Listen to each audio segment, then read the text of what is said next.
3AW Footy Highlights. Long kick toward 4-4. Tabner works himself to the front.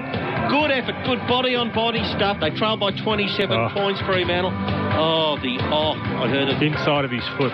Misses 1 point. Who clears, but it's well marked by Lobb. Playing some good footy here. And the door reopens. Kick to Collier. And he marks it 25 out directly in front. Collier has kicked 2 behinds. He needs to nail this. He should. He comes in and he does. Goes to Zaharakis. Have a bounce. Kick it toward full forward. Young Snelling's got to get there. He's got to beat 2. He did. He grabbed it. He broke a tackle. He ran into goal and kicked it. Well done, young man.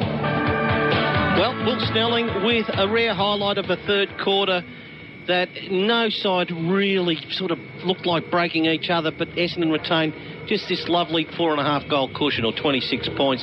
All thanks to McDonald's. 3AW Football 8-8-56. The Bombers 4-6-30. The Dockers. Jackie, I will go back to you again.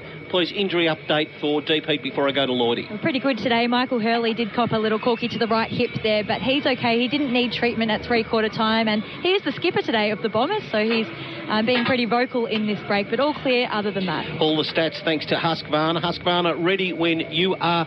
Lloydie, just give us the one thing that, again, I always say, just pick one stat out. What have you liked about the Bombers that really says we deserve 26-point lead? I just think the depth of the Bombers squad, there's about 16 players of Fremantle have had 9 disposals or less. So just too many non-contributors. So it's been Fife with 18, Bewley with 17. Then it drops down to Walters with 12. Whereas for Essendon, Shield 25, Sard 17, Merritt 17, Langford, McGrath, Zahra. So just more contributors right across the board. And then in that front quarter, that Stringer hasn't had a big game. Fantasia hasn't had a big game, but they look much more dangerous. If only they could get maybe put Lobb to the top of the goal square and just say, let's just get it in nice and quick, because to be honest, I think Taberner looks good when he marks, but you can't trust him when he gets it. But Rory Lobb around the ground looks like he can mark it, Lee. So whether they've just got to go down swinging here, Fremantle, see if they can load up with Walters and Lobb inside 50 and try and make something of this game to try and hit the scoreboard. Well, that's the problem, isn't it? I mean, they've kicked 4 goals. I mean, they're goal scoring, and Lobb looks like the one who's most likely to mark an overhead in their forward line. That's true. There's no doubt about that. But Essendon in front because of a very good first quarter, to be honest. I mean, since then they haven't done anything special either, but they established the 3-goal lead. And they've kind of maintained it, but that was almost like a scoreless draw that quarter in terms of what transpired in the game. Lloydie, it looks likely that Essendon could be able to hang on, given the fact that quarters aren't going beyond 21 minutes. So it's a 26-point lead. And Fremantle, whatever served up, you've got to try and decode. If there's one positive, it is Sam Sturt. I know he might have only had it a couple of times, but he looks like he's got a trick or two. Yeah, that run where Taberner should have finished that work where he missed it. He's kicked the goal as well, Sam Sturt. A little bit to like. They'd be disappointed with Brayshaw and Chera today. I think they're both, for high draftees who have played around 40 games, both had 10 and 9 disposals respectively. So they need more. Sorry, Chera's only had the 6. Actually, Brayshaw's had 10. What have you made of Rutten and Worsfold today? Rutten's been doing all the coaching. Yeah, well, I think this is as close to a joint coaching situation as you get in AFL, as we've ever had when you talk about a first. I mean, I don't think there's anything wrong with that. I mean, Woosha, he knows that this is his last year, so what he does, what Ben Rutten does, I suspect Ben's probably more the coach than Woosha. But as much as a joint effort, we're going to see that, I think, this year from those two. Let's start the final quarter, Tim. Essendon by 26 points. All thanks to Collins House. Government stimulus for small business. Go to collinshouse.com. Dominic Alafarch and the team for the right advice as we get each secondary baller. Sun just shining. Slightly pale sunshine at the start of the last quarter. Roof open, of course. Fremantle's ball, and there might be a bit of a chance here. Oh, Aish claiming he copped one high. Umpire having no sympathy. Ball comes loose to Essendon's advantage. Snelling a hand pass, good to Merritt. To the speedy Sard running forward. A kick to Stringer. And he's marked at 55 out. 45-degree angle. Out towards the dock side.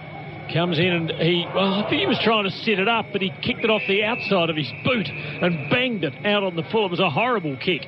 A free kick to Newman.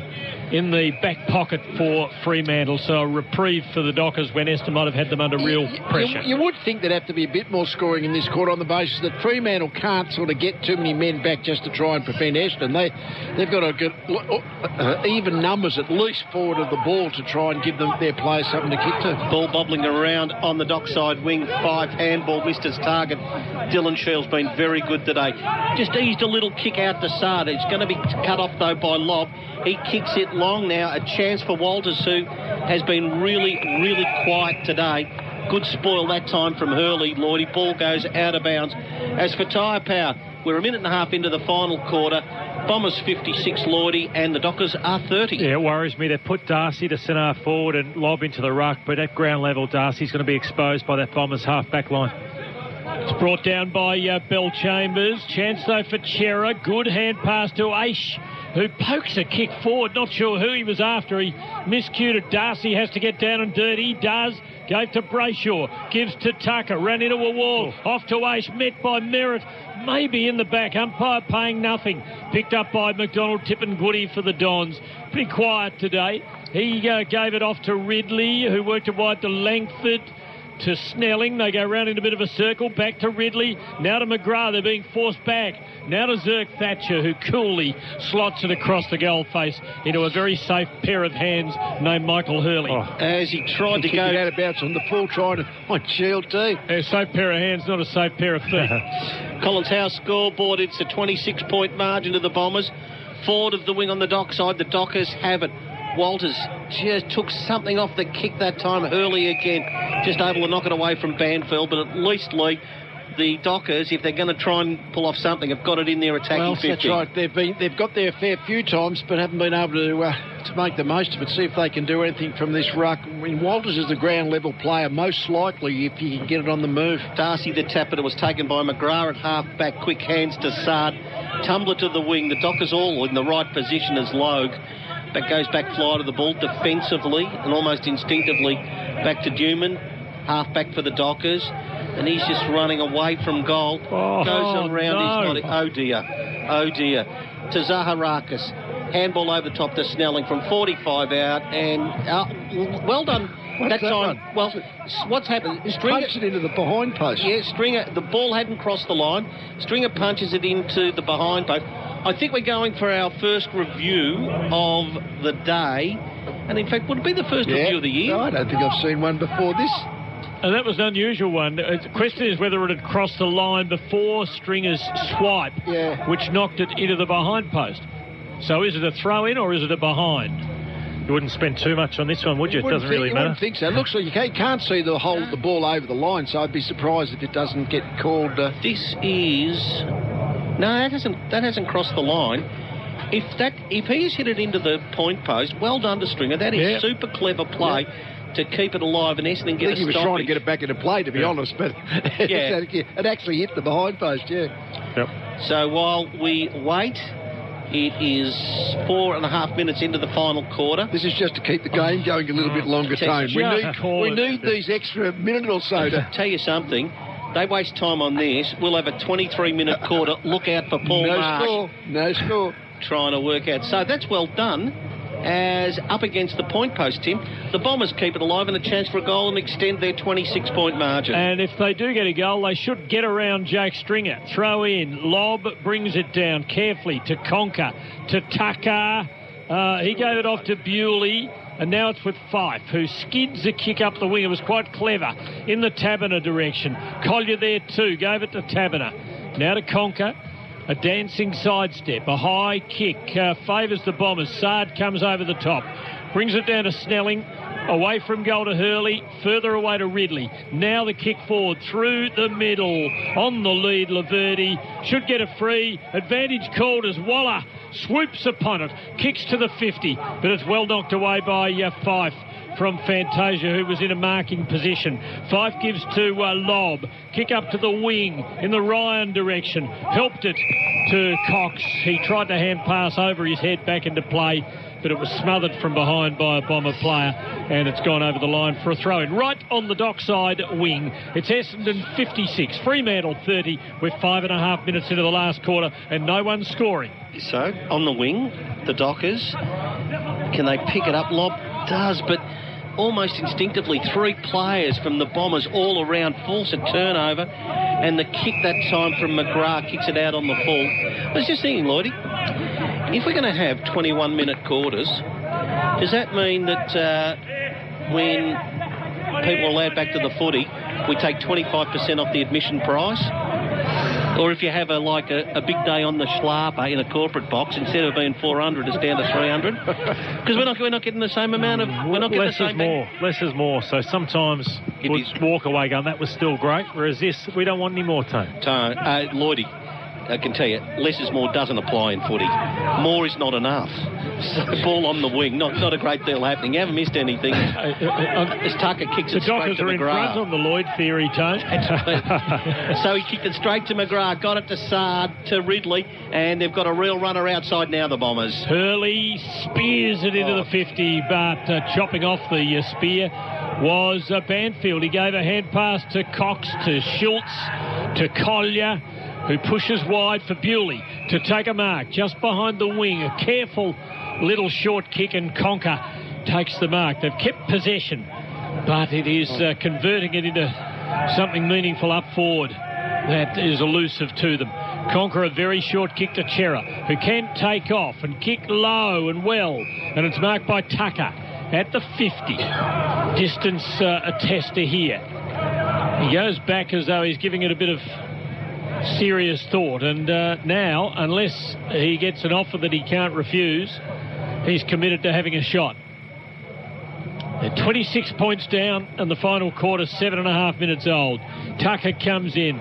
Well, he hasn't got the distance. It's not much of a kick out to the forward pocket and offhand. He kicked that one about 40 metres, didn't he? So it was a very poor kick. But geez, we have seen a lot of good kicks going straight to the opposition, I've got to say, today. There has been... It has been a high unpressured turnover game too, quite often. Dockers into attack, forward pocket, northern end of the ground. The tap from Lobb, I reckon, is going close to the boundary line. Now, over the top of it, in a maze of players, I reckon is Crowden was. All somehow just springs out. It's going nowhere, so I'll go down to you, Jackie. Injury update for Deep Heat, please. Still going okay down here. Dylan Shields just having some work done on his calves. Another sign of the times. The antibacterial wipes are out for the trainers once they've completed their work on Dylan. So, Bewley takes the ball out of bounds. The Dockers have it into attack. We're 8.5 minutes into the final quarter. 8:56 Essendon, 4:6:30 the Dockers.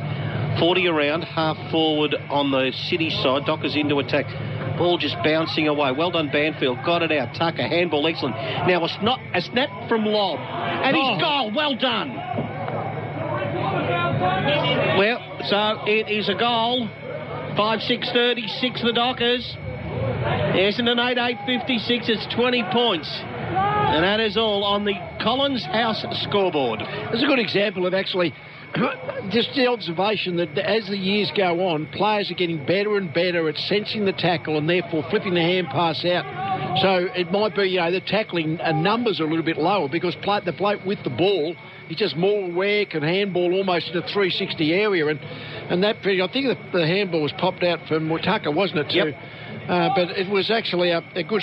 just the ability to actually keep the ball alive seems to be happening better and better in the games early in 2020. So that's maybe one of the reasons why the tackling figures are a bit lower than we generally expect. And Lord, was Tucker and Parrish in the same draft? Because I think he looks like as his career gets on, he's still a relatively young man. He looks like he's understanding the game better. Yeah, good player. I know Francis and Parrish were in the same draft, pick 2 and 5, and Tucker might have been around that 15 mark. First score of the quarter. Took 9 minutes in coming. As a well-known genius said recently, No bugger can score. As Fremantle go forward again. Now Crowden nearly took a good mark under pressure. Hurley covers up for the Bombers and then gets a hand pass to Sard, who kicks to the wing. Laverty up in front. Cox just managed to lever it away. Picked up by Chera to Brayshaw to Cox, who bombs it into the 50, and big Darcy takes the mark. About 49 metres out, directly in front. It's a long testing shot.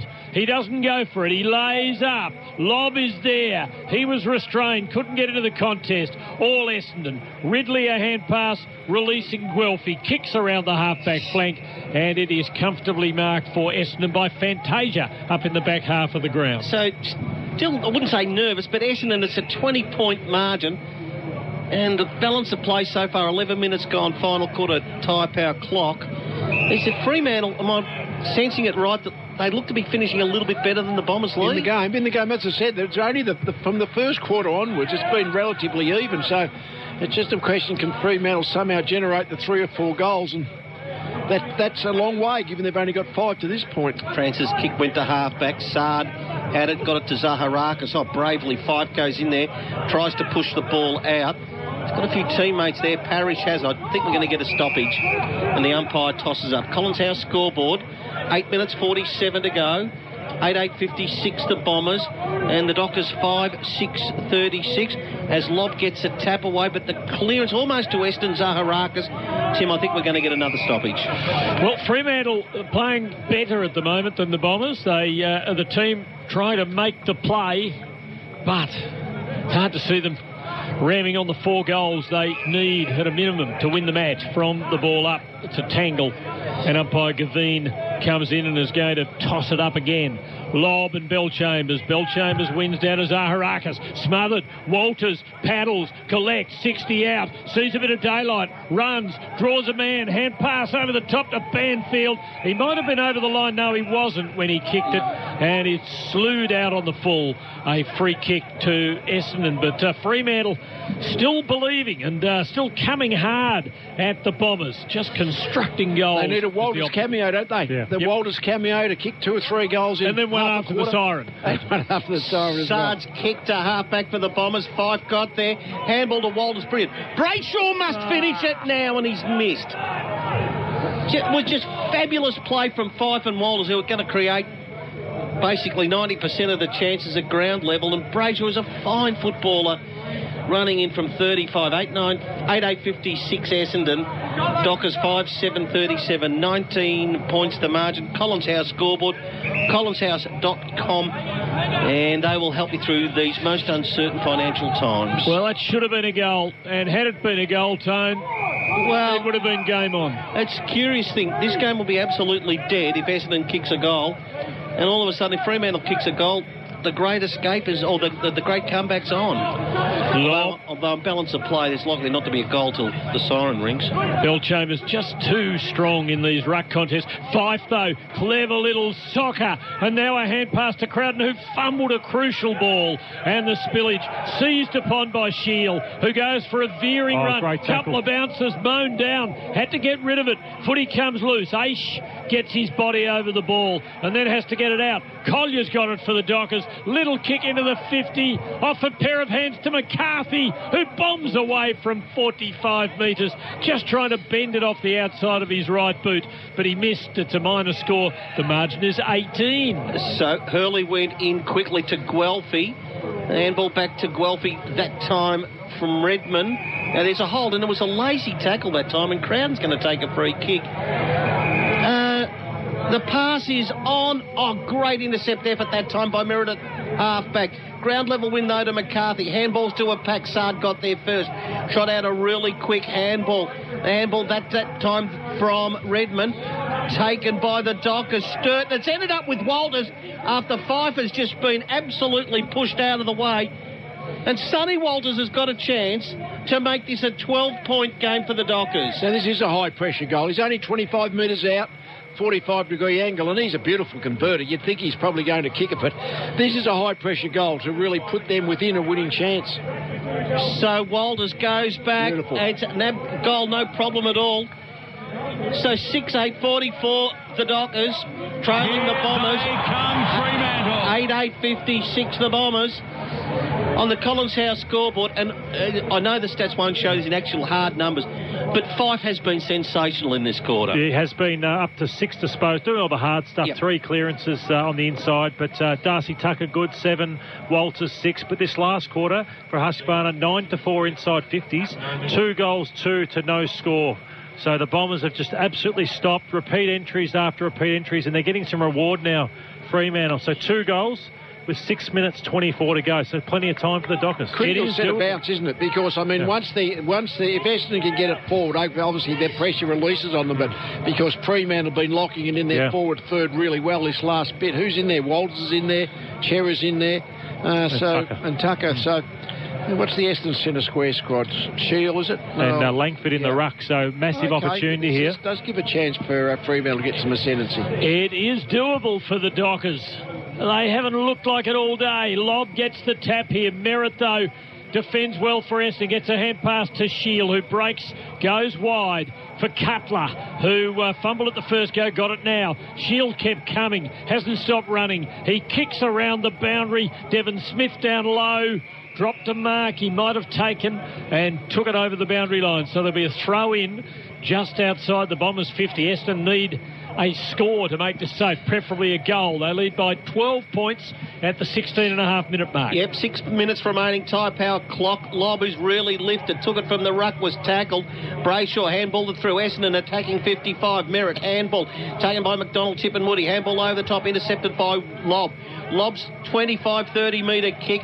As good as Fife is, he won't beat 3 of them, and it is a free kick going to the Bombers. So as the kick goes forward that time, Guelphy to half forward and beyond. Lobb gets back bravely, fly the ball, couldn't take it. Smith tries to handball out, end up getting it back himself. Ran the 180, set Stringer up beautifully with a perfectly weighted pass. And Stringer now can put this to bed from 35 out dead in front for the Bombers. Yeah, the players waiting inside in the centre corridor, but you've got to actually find the space to use them, and Smith did that really well. And Stringer, he was just on the end of that 25-metre pass to a stationary target. What great composure, though, from Smith to set it up, Lordy. Yeah, he's had a quietish day, second half, particularly Devon Smith, but he's been good to see him back. And this man, Stringer, 7 disposals. This will be for goal number 2. To make it an 18-point lead to the Bombers, he really should goal from there, but he pushes right, as he's done frustratingly for both the Dogs and the Bombers out his career. It's the habit of just pushing right. But it's a 13-point game, 57-44.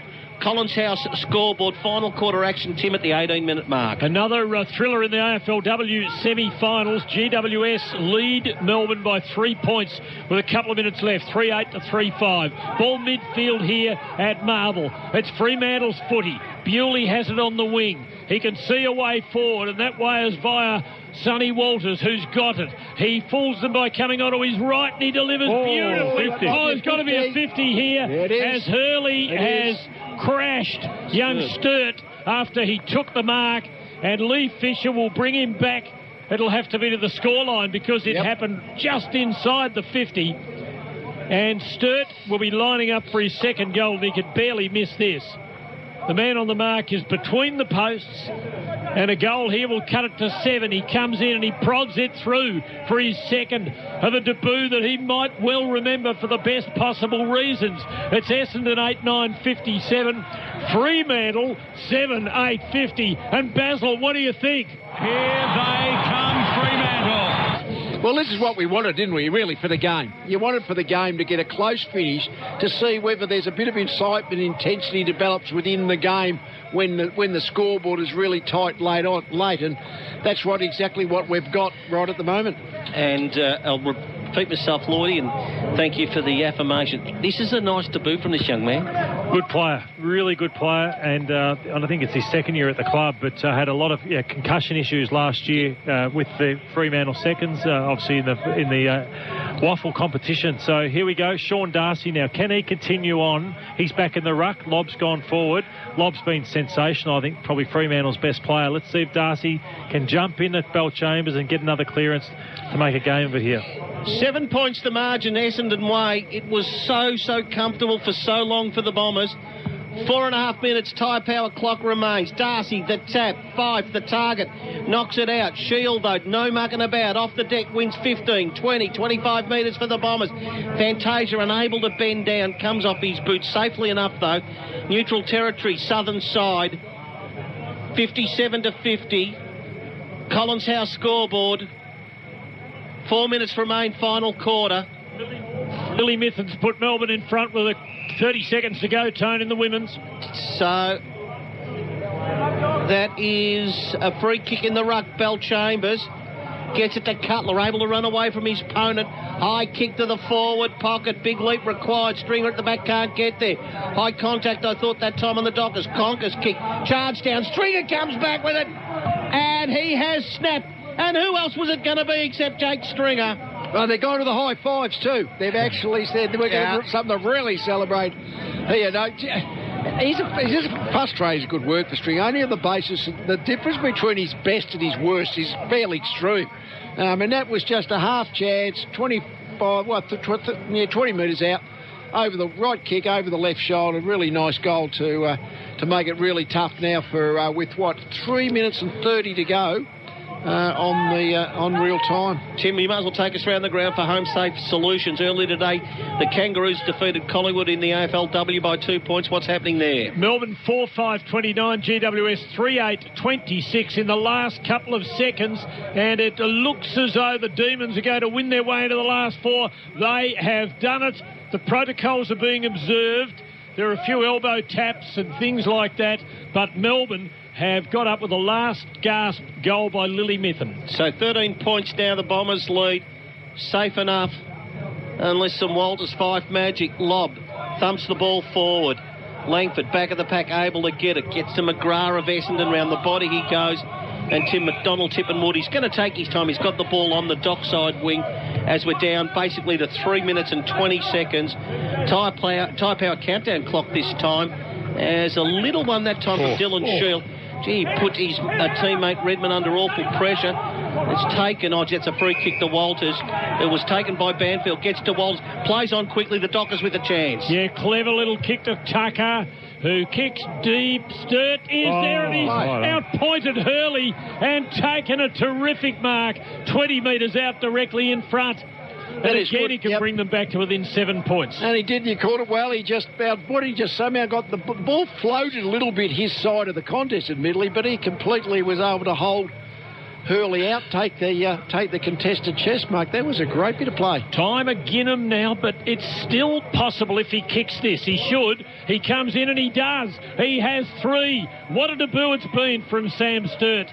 It is 9-9-63 Essendon, 8-8-56 Fremantle. We have 2 minutes 27 left in the ball game. Repeating both AFLW semi-finals determined by a kick. North Melbourne winning against Collingwood and Melbourne against GWS. I've loved Walters last quarter. He's made so many things happen. He's now up to 9 disposals. He's kicked one himself. He's created a couple. If only they had this direct play and this dynamic play earlier on. I know the game's opened up, but Michael Hurley would be disappointed with his game. I reckon he's been beaten a number of times in one-on-ones in the goal. Yep. Tabernar's first goal, that one there, probably just trailed in, probably sagging off his man a little bit too much. But every time Lob goes into the centre bounce, he's made something happen for his team. So Fremantle trailed by 7 points. We got the best crew in there. Yeah, they got Walters, they got Fife. I think Tucker, who's been really good today. So they've got their best centre bounce crew in, so they're going to give them every chance to win this centre bounce. So Lob again, the tap. McDonald, Tip and Woody knocks it toward the wing, keeps going. Bad bounce eludes him. Goes at it hard. Dooman wins it for the Dockers. His kick under pressure only as far as McGrath. Tumbles it toward the boundary line. 2-on-2 battle here this time. Conker, good bump, picks it up. Gets some time to set it up and does the right thing, Tim. Went a little bit backwards to Chera, who gave a handball to a running Hughes of Fremantle. Yeah, storming forward, kicking through the centre just too strongly for Schultz. Hammered back to midfield by the Bombers, but straight to Chera. Now it's with Schultz. He kicks it a half forward. Up in front. Taberner couldn't hang on. Well done though, Banfield. Got it to Brayshaw, who runs in and misses. A straightforward shot. The margin 6 points though, and the draw now a distinct possibility with 1 minute 42 left. 9-9 to 8-9. at the 25-minute mark. I think that's where the pressure gets to you, where they've got to Brayshaw. He had a 25-metre shot, virtually open goal square, and just pulled the kick. No pressure at all. So the Bombers bring it back in. To half-back it goes. Lob knocks it forward. 5 handball knocked down. 6 points the margin. Minute and a half to go. We get a stoppage. 63 Essendon, 57 the Dockers. Tossed up. Bell Chambers wins a tap. High contact on Smith. Play on the call. A lovely, careful, clever kick. Wins 35 metres. But back there, Logan, halfback, gave it to Conker. Kick to the wing. They've got a little bit of a chance this time. As Tucker, this way, that way. The left foot kick. Lowers the eyes and finds 5. Forward of the wing on the Dock side. A minute 11 remains. The 5 kick's got to be good, and it wasn't. Coming in that time to knock it away was Merritt. Close to the boundary line. They want to stop it. The Dockers. 5 wins it back through traffic. He's slow to release it. And umpire's going to say he got a leg. He got legged. Yeah, he got legged. He's going to call play on the umpire, but when there was no advantage, the ball comes back. So 75 out. Here they come, Fremantle. Get it in there, 56 seconds. Fife, a little short pass to within 60 of goal. Tucker wants to go. Got himself into trouble, and his kick smothered now. In goes Schultz. Waller came the other way. They met each other fairly. Ball in hot dispute. Fremantle with 4 or 5 around it. Bombers holding up. Taken by Aish. Dispossessed. Waller goes in. Throws every fibre in his body at it. And it'll be a ball up 55 metres out. Fremantle needing a goal to level the scores. 28 seconds left. Okay, it's in the corridor. Centre half forward for the Dockers, trailing by 6 points. Smith did the roving to the opposition ruckman for the Bombers. Handball to the boundary line. Chera comes off his knee, bounces a couple of times, but it's, I think, too far out to score. It's barely forward of the wing. Dockers barely into attack. But it's basically clean possession, kick and hope to take a grab. 6 points Essendon leads by. Tossed in, lob, no one can get it. Chera, tackled by Fantasia. Handball came out. Was there a late push? And it's going to be going back to the Dockers as the handball was made. 11 seconds remain. Clock stop. They've called out to Chera to tell him the exact time, so he's going to drive it in. They've said 11 seconds. Just get it in there to the top of the square. Everyone on the ground in. Dockers attacking 50. Can they take a grab? Not quite. Hurley's kick. Charge down. 25 out. The Dockers are in front. In attack this time. Siren goes and beats them. As Sturt shot out a handball. And Essendon's cruising for so long, hang on to win by 6 points. Up to win the premiership flag. Our boys who play this grand old game are always striving for glory and fame. See the Bombers fly up, up. We are the teams they don't fear. They all try their best, but they can't get near as the Bombers fly up. For the winners, Essendon. 3 to Townsend, 2 to Stringer. Late in the final quarter, which just gave them the right buffer of 3 goals. The Dockers scoring late. Snelling, Laverty, Fantasia, Smith make up their 9. 6 point win over the Dockers, 8-9-57. 3 to Sturt on debut. Tremendous debut. 2 to Lob, Collier and Taberner. The Bombers home by 6 points. The Bombers fly up, up to win the premiership flag. Our boys who play this grand old game are always striving for glory and fame. See the Bombers fly up, up. We are the teams they don't fear. They all try their best, but they can't get near as the Bombers fly up. So it was 19 points at quarter time. It was 26 at half time. It was 26 at three-quarter time. But 4 goals to 1 in the final quarter. The Dockers, inspired by Walters and Fife and Lob. They needed a few more helpers along the way. A couple of burnt opportunities mean that Essendon start the season with a win. 9-9-63 to the Dockers, 8-9-57. Lines are open now. 9-6-900-693. 13-13-32 if you're out of Melbourne. You got some thoughts about today's game, about the Essendon performance or the Dockers? Did you like what you saw? 9-6-900-693. 9-6-900-693. We're on air till 5 o'clock.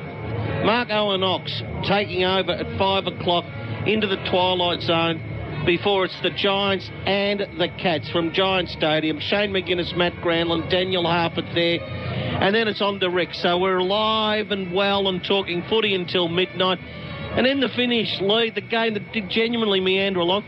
There's a nice little finish to the game. It did. Well, we wanted a close game, and we got the close game. The Fremantle were that close being able to overrun Essendon. I mean, Essendon got their lead in the first quarter. That Townsend cameo just taking the three marks, kicking 2 goals, one eventually he kicked his 3 goals in the first half. But that got them the lead. They maintained the 4-goal margin, but in the last quarter, Fremantle certainly came at them.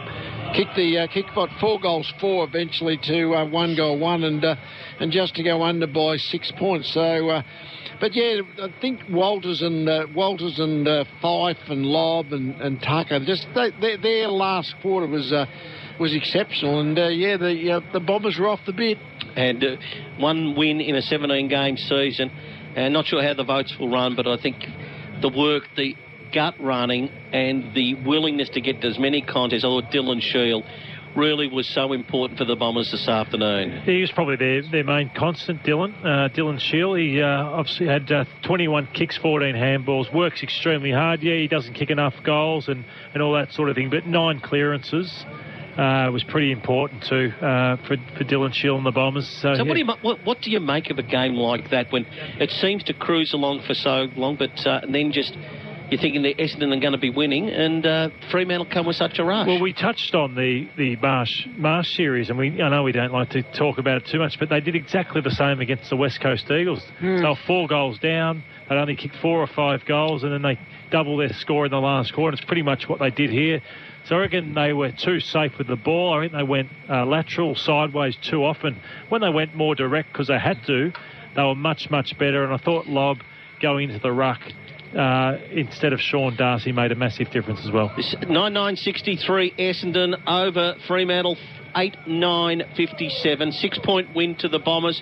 We're on air until 5 o'clock. Marco and Ox taking over in the twilight zone. Lines are open 96900 693 is the number.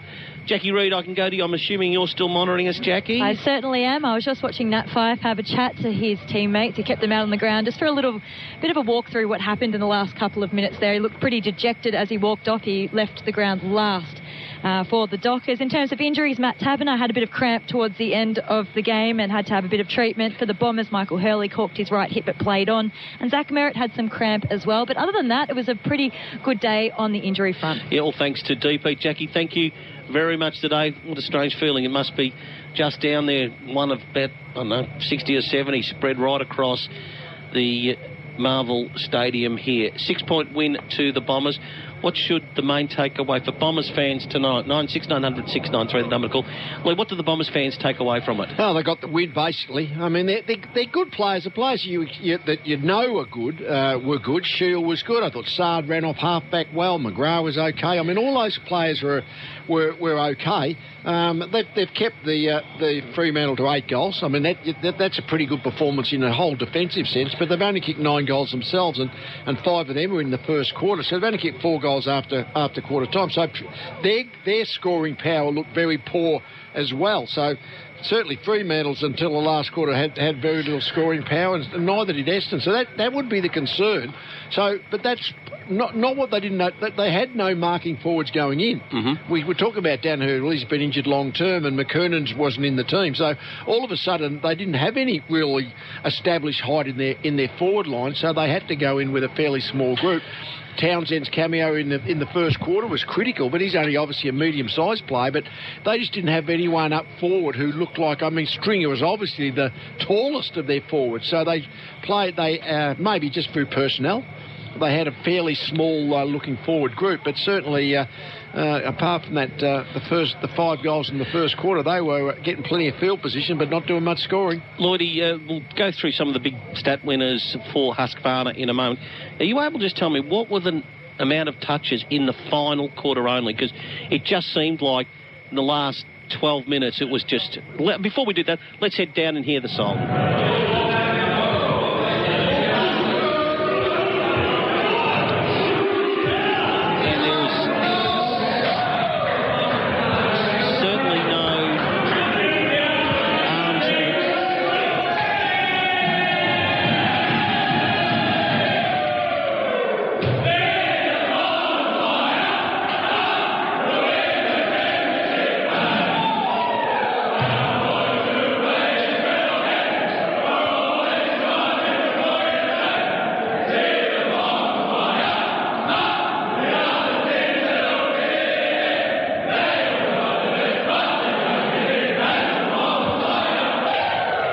Good throaty rendition there. Those final quarter, just the raw numbers, total touches in the final quarter, because it just seems like Fremantle outran them and outpossessed them by a significant margin in the final quarter, although that may not show up. Yeah, it only showed up plus 10, 94 to 84, but inside 50s, 13 to 6. 4 goals, 3 to 1 goal, 1. So it was just dominant. And some of the players we touched on, Darcy Tucker, what a fantastic game he had. 11 disposals for Fremantle in the last quarter. Michael Walters, didn't think he had the best game, but that last quarter he was phenomenal. 9 disposals, kicked the goal, set up 2. Chera lifted, he had 9 in the last quarter. Fife had 8. So I thought Brayshaw lifted 2, but unfortunately 2 goals he should have kicked. He missed Brayshaw, so he kicked 2 behinds. And when you lose by 1 goal, he'd be feeling it after this match. But, Sard had 11 in the last quarter. Shield had 10. But really, they were just under the pump a little bit. And that's probably the worry for the Bombers, fitness-wise. They got players out there, but a lot of them didn't complete pre-seasons. So as the season unfolds, how they hold on throughout the year will be important for them. Lloydie, you keep the microphone as we head down to, at 28 minutes to 5 o'clock, to the victorious Essendon rooms, Lloydie, and have a chat with one of Essendon's best today, Dylan Shield. Hey, Dylan, congratulations on the win in your own game. We spoke about you, one of the constants right throughout the game. You ran as hard at the end as you did at the start. Talk us through, you're so dominant for 3 quarters that last quarter. Did they gain control through that midfield? Thanks, Lloydie. Appreciate it, mate. You've summed up the game really well there. Thought that we came out of the box really well and got off to a really good start. And they started to even out the contest towards the start of that second half. And, Freo, got to give, compliments to them. They have to travel under difficult circumstances that we're going through in the world. And, for them to be able to put out that last quarter like they did, it's going to give us a lot to learn and review, especially late in the game, because, as I just heard you talking about before, we were winning a lot of the ball and sharing around a lot, that we were just under so much pressure and really inviting their forward-half turnovers to score. Just on that, Dylan, I made a point at 3/4 time about the handball, that you're getting each other involved in the play, but as a forward at times there might be 1 too many handballs. You have to be careful at knowing when to release the ball and when to give that extra handball, because at times you've got yourselves into trouble. Yeah, it's probably something that we've been, got into the habit of doing for the last few years, is, the chaining and sharing the ball around, probably overusing it when we have opportunities to just take ground and get into our forwards. So, we've just walked off the ground and, the wind's fresh, but I'm sure, that's going to be something we have to look at come Monday, mate. Partly, but was Sean McKernan available for selection, Dylan, or was he injured? We just weren't sure. No, he was sick, and it wasn't corona, so all good. Yeah, but he was ill. I mean, basically, you almost went in with a very small forward line. I mean, Townsend took a few contested grabs early, and I guess Stringer ended up being your main target forward. But if you haven't got really an imposing target forward, do you find upfield you tend to be trying to be, set up goals rather than being prepared to get the ball into that target? Yeah, and probably that contributes to us overusing the ball through the middle and not looking up and being able to see a big target to kick to. Yeah. They're the ones that generally attract the attention. But, we've got some great strength down there, some good speed. You've got guys like, obviously, Stephen Woody, Orazio, Snelling, those sort of guys with great speed. We just needed guys like Townsend and Jaden Laverde and Stringer, who probably, third calls in most teams. We just needed them to compete in the air for us. Just we all talking about, would we get a really close game, which we did. From us people that were just watching it, we loved the close game and the tension in the end. I'm betting in the end, in the last 5 minutes, it wasn't crossing your mind there was no crowd there. Yeah. I mean, it's an interesting thing to experience, but, I feel like what we've seen with the teams that have won so far this round, they're the ones that are able to accept the current environment and just able to get on with the job, and regardless of crowd or no crowd. And certainly that last few minutes, I was not taking any notice or care for the lack of crowd. But I know that the Bombers fans are watching on their TVs, and we got to see a lot of messages the day before the game, which is nice. Dylan, I just read on social media before the amount of staff losing their jobs at Essendon and across all competitions, but I read somewhere, part-time recruiters at Essendon, the membership department, obviously the ones that put on the events. How do you, as a player, that when you see things like that happen, I know it's inevitable, but how you feel about where the game is currently situated? No one could imagine this was going to happen, but when you see people that you've come close to losing their jobs like that. Lloyd, it's incredibly sad to see, results like this happen. But, for a generation that I'm involved with and people younger than me, this is the first real global crisis we've had to experience, and I'm sure we'll, gain a lot of resilience and there'll be some good to come out of it. But in the short term, it is hard seeing those that you care about and close to, losing jobs and, most people losing a lot of money financially. Dylan, I was making the observation that I've been trying to do the numbers because we're 20% less game time, but it seems to be a fairly low tackling in the few games to be played at this point. But one of the things that was hitting me, that players are so good with ball in hands to sense the tackle and flick the handball on, it's very hard to nail a player with the ball. Like the general, playing population seem to be much better in that regard. Yeah, I guess it's something that's trained pretty often. But become a really contested football game, so players are getting so good at being able to absorb a tackle and get their hands free, and the numbers around the contest to support the ball carrier. It's just more as the game's going on. So you got guys that have really changed the game, like Chris and Fife and these guys that are big mids that are able to break tackles and still get the ball out. It's I'm not sure that the tackle count today, but I felt like Bombers were able to put a lot of pressure on the ball carrier still. You got your 58, which is obviously a good number. They were only 33 in terms of tackles laid. Yeah. Yeah, that's I didn't know that. But 58. That's really good for us. Reasonable number. Like I said, I'm sure we've still got so much to learn and gain.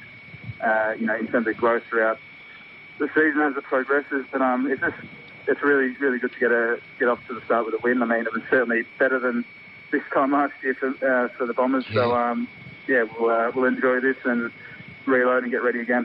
Dylan, before we let you go, how are you personally handling the uncertainty of one day to the next?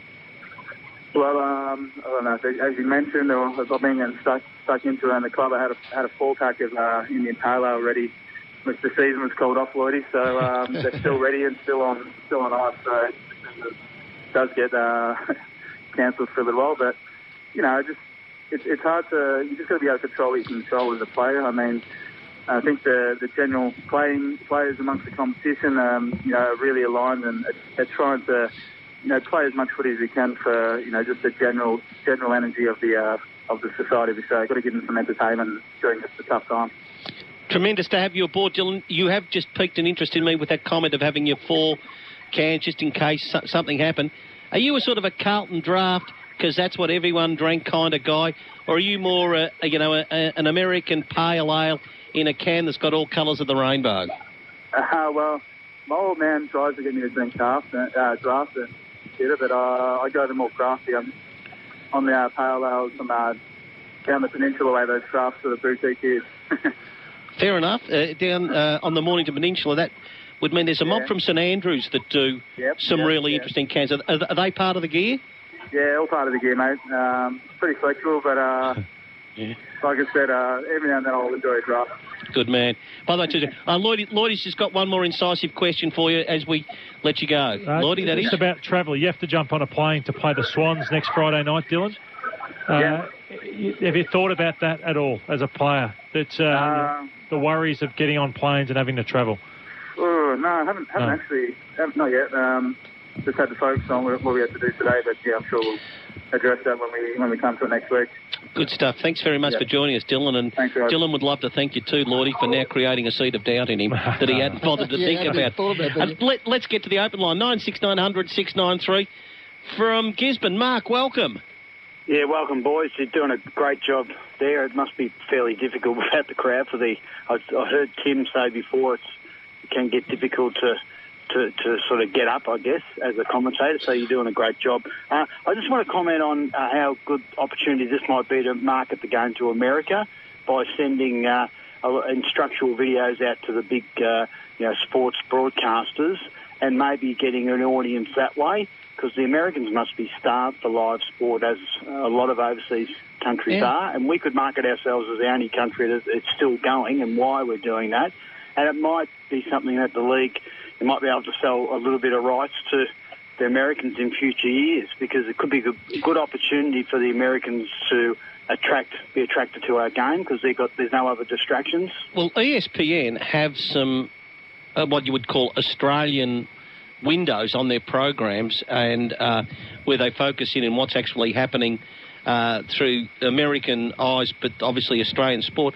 I could see that absolutely working, Mark, and I just wonder whether Gill has actually thought of it, just saying, ESPN, you can have it, at least it's live. And I suspect Peter Volandis up there in Sydney may well have thought of the same, but it would be a good opportunity. So this is actually live, because the only other score that I found was a game of third division Russian soccer, and who knows where that could have possibly been played, but that was about the only live thing that was happening.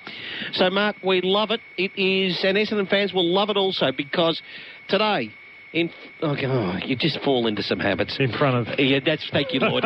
You got me. You do press F7. Yeah, how many?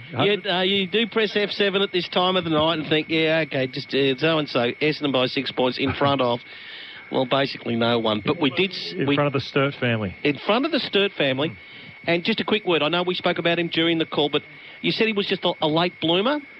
Late bloomer. He come with a rush late in the year to go quite high in the draft for the Fremantle Dockers, and obviously a lot of injuries, concussions last year stopped him. But he along with I think Walters and Fife and Tucker, really helped turn the game. And when goals were hard to get, Sturt ended up finishing with 3 goals in the game. So fantastic debut. And isn't it just great to see you're running the laps at the end of the game? Andrew Phelps, who's he with down there? Is that Hams? Yeah, young Hams, yeah. Thank you very much. So it is 9-9-63 Essendon, 8-9-57 to the Dockers. We're going to catch up with Mark Allen in around 10 minutes or so, Marco. So I just don't want to throw you too much, because tonight the debut of the Twilight Zone, a much-loved radio duo of Mark Allen and David Schwartz will be coming out on 3RW, and also to updating scores along the way for the Adelaide Crows and Sydney Swans it is, and then it's the Giants and the Cats, Shane McGuinness, Matt Grandland, Daniel Harford, ball-by-ball description. Right across Australia, all thanks to McDonald's. At 17 minutes to 5 o'clock, you are listening to 3RW Football. Afternoons with Dee. Big 3RW fan turned 100 today, although only one family member was allowed in. The birthday girl's name is Gladys Nutbean. I love her name. 12 till 3 weekdays. Hello, Gladys. Happy birthday. 100. Good on you. Oh, wonderful day. Look at it. It's lovely. Afternoons. Everyone wants to know from you, what's the secret to a long life? I think you've been nice to everybody. On 3AW 693. Hey people of the Mornington Peninsula, Pete here from the Rosebud, Mornington and Coringal Telstra stores. We know everyone is different when it comes to internet and entertainment needs. Maybe you want to get yourself a new mobile or internet plan, and maybe you want to add a Telstra TV or a Foxtel pack too. Whatever your needs, our tech experts can help tailor a flexible, no lock-in plan where you can simply pay out your device if you leave. So come and chat to us at Rosebud, Mornington and Coringal Telstra stores today, or call us on 1300 My Telstra. It's 1300 698 357. Sheen Panel Service. If you had a car accident and it's not your fault, you have the choice of where your car is repaired. And the best choice is Sheen Panel Service. Repairing with Sheen Panel Service means you won't affect your rating or premiums. And you're guaranteed genuine parts, so you won't impact your car's warranty either. All Sheen Panel Service jobs come with a real lifetime warranty on repairs. So make sure you choose Sheen Panel Service. G'day, Ben Fordham here. I've got Australian cricketing legend Ian Chappell with me. Now, Chappelli, your top tip for ageing cricketers, what is it? You need to keep a straight back. You mean straight bat? No, Ben, the batting days are well over. Now it's all about a straight back, and the best way to do that is with a Spinal Ease pillow. It helps support your head, neck and back. OK, there's a top tip for a better night's sleep, all the way from Chappelli. Spinal Ease. Order yours right now and sleep like a legend. SpinalEase.com.au. Excuse me, are you getting more what you need from your super fund? I have no idea. My work looks after it. I don't know much about it. I don't know, but I really need to get onto it, though. At Vic Super, we'll help you sort out your super and show you how to get more with our award-winning services and advice. Join our Profit to Member Fund, designed to get more for you, not shareholders. Get more with Vic Super. Consider the product disclosure statement from Vic Super's website to decide if Vic Super is right for you. Hi, Julie here with another sleep tip from Bev Marks, the sleep professionals. Here's a couple of tips to help your child get a good night's sleep. Make bedtime the same time every night. Turn off technology an hour and a half before bed and have homework finished early in the evening. Make getting ready for school the next day a habit. With a good night's sleep, children do better at school and are happier. Today's sleep tip brought to you by Bev Marks, the sleep professionals.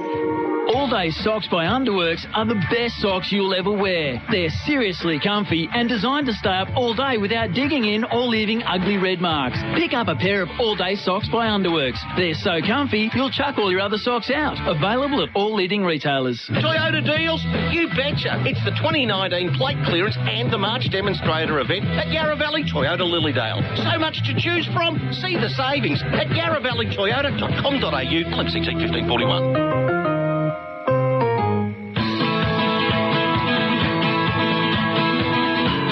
13 minutes to 5 o'clock, the Twilight Zone. Marco and the Ox taking over from us when we wrap up here. Got some callers, 96900 693 on the Nick Theodosi Prestige Car Open line just across the road from Arden Street. Bruce from out in Croydon. Evening to you, Bruce. Hello there, fellas. Great call today. Kept me on the edge of my seat. I'm really happy that the Bombers won.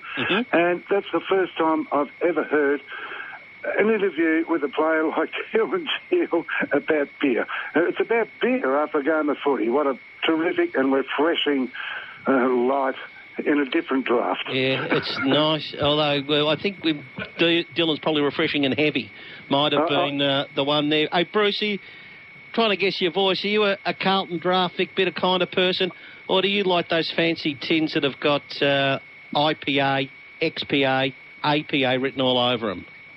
Dylan, whether it's cold or not, I don't care what it is. Yeah, that's a very good point. Gotta love that. Bruce, good on you. Let's go to Hallam. Hello, Shane. Come right in, Shane. I can hear you there. Hello, Les. Oh, yes. G'day, boys. Look, I'm an Essendon supporter, and I'm pretty disappointed today. It was a very lacklustre game. We've got a shortened season. The season might even be shorter than the 17 rounds, and that's probably likely. I don't think it's too early to sack the coach. Let's get rid of him and bring on the new coach and start planning for 2021. That's my view, Tony. What do you think about that? I'll go to Lloyd. He'll be able to explain it more eloquently than me, but I think you'll find that they might have gone to that plan. Yeah, he's pretty much mentoring Rutten and Caracella, so the players are very, very happy with the setup at the moment. They feel they're more organised than ever before, so time will tell, Les. You mustn't have been happy with the way they played today, and they should be disappointed with how they finished the game, but it's going to take some time. Ben Rutten and Caracella are trying to put their stamp on things, and it's going to take some time to bed down. So, yeah, give it some time. Two young coaches finding their feet with John Worsfold supporting them. Yeah, but feel free to knife them in 3 or 4 weeks' time. Don't shy away from that. Good on you, Lester Cranbourne. G'day, Noel. Good afternoon. Just commenting on the interview with Dylan Shield. Yep. Very impressive. I think there's a good chance he'll have a career in the media or television or radio media or even coaching. Very impressive and insightful. I don't barrack for Essendon, but I just felt he was pretty impressive.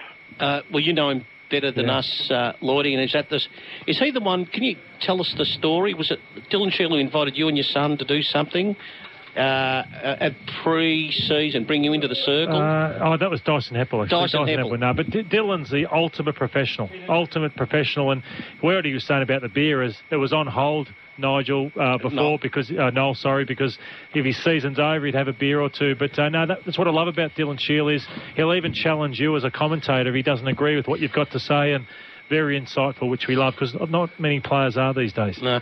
At Glenferrie Oval, Lee, when you were doing your best, had it been a post-match interview, said, and something like this happened, I had 24 of them in the fridge ready to absolutely polish off. No, that was actually happening back in those days.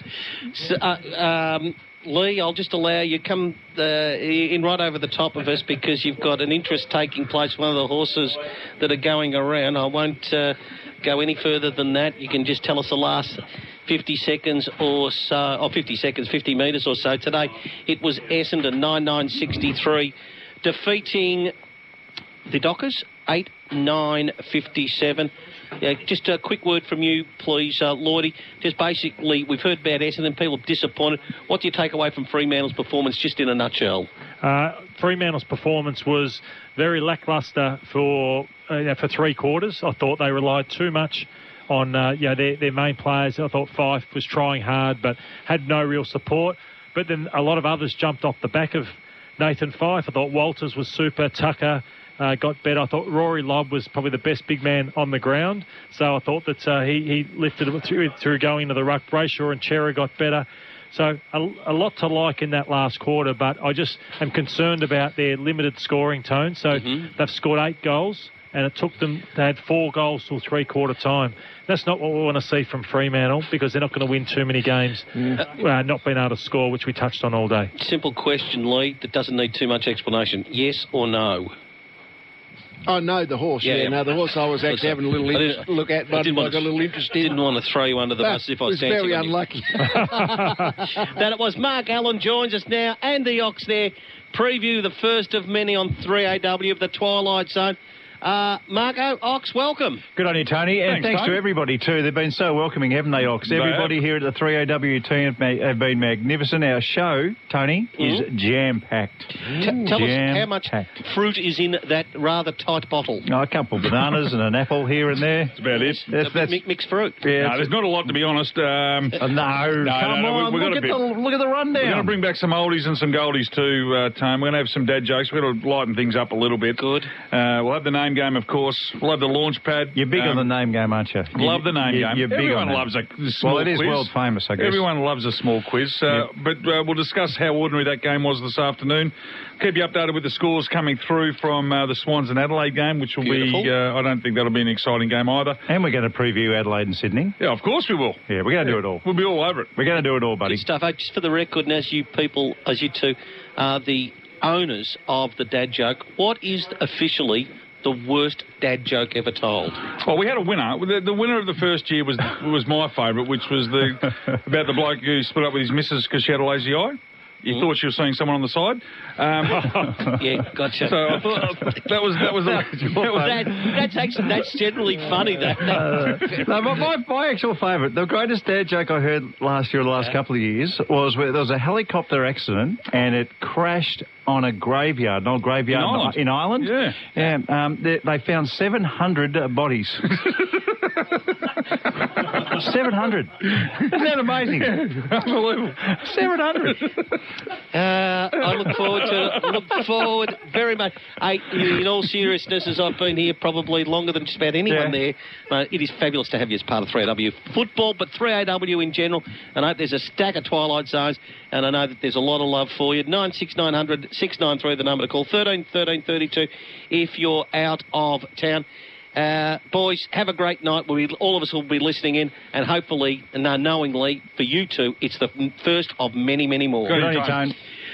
Marco and Ox, so that's the sort of thing. And I'd not heard that lazy eye gag. So well done to the boys there. Which basically the only thing now to wrap up, other than a lot of love for Dylan Shield as well, which is nice to... it's nice to know that a footballer post-match interview like that can express himself freely and openly. Lee, the 5, 4, 3, 2, 1. Start at the 1. Yes. Well, start at the 1. I gave Nathan Fife 1. I mean, I thought he was, terrific. No, not terrific. He was okay, but in terms of today, he was still the fifth best player on the ground. I gave 2 to Townsend. I mean, he had 4 kicks, 5 handballs. Didn't have much of the ball, but that cameo in the first quarter got Essendon the winning lead. So I gave him 2. I gave 3 to Sard. He did what he does best. The run-off half-back to give Essendon flow and run. I thought he was terrific. The 2 best players on the ground to me. Walters, I thought, particularly these last quarter, he was really good, I thought, for Fremantle. I thought pretty obvious Shield was the most damaging player on the ground. He had plenty of the ball and he was damaging, good clearances, good numbers. So, yep, so that 5 to Shield, 4 to Walters, 3 to Sard, 2 to Townsend and 1 to 5. Excellent stuff. As we go forward, Lloydie, the Bombers is short, so you've got to keep reminding yourself, you only get 17 chances this year, so not only is that important... And so does everyone else. Yeah, but some of us started 0-1 with a rotten percentage. Matthew, are you... what should Essendon look forward to most in the next couple of weeks on the basis we get to play normally? Well, they play the Sydney Swans on Friday night, and then they play Carlton on the following Thursday night. So if they're as good as we think they should be, or the list is, they should be 3-0, Tone, and that sets you up for a wonderful year. Are you thinking the Essendon are top 6? I'm not. No, not top 6. They're the next bracket, which could play finals or... but that's about where they started the season, didn't they? Yeah, I just looked, though, at their top. So today, Dylan Shield was a good top 5 selection. He went a priority selection to the Giants, but he's a top 5 in the draft sort of selection. Adam Sard, he's become an elite player. Andy McGrath was next number 1 draft pick. Zach Merritt went late, but he's a best and fairest winner. Then you've got Hurley, and you've got... players, Devon Smith would have been top 5 in the draft. Francis was top 5 in the draft. Darcy Paris was top 5 in the draft. Tip and Woody, Fantasia, Stringer. It's so much talent there. Hooker still to come back in, and obviously we'll see what happens with Danaher. So on paper, there's a lot of talent there. You just hope that they can play better footy with that. You mentioned a couple. I'm getting Hooker back. A talented, tall player. McKernan's been pretty useful.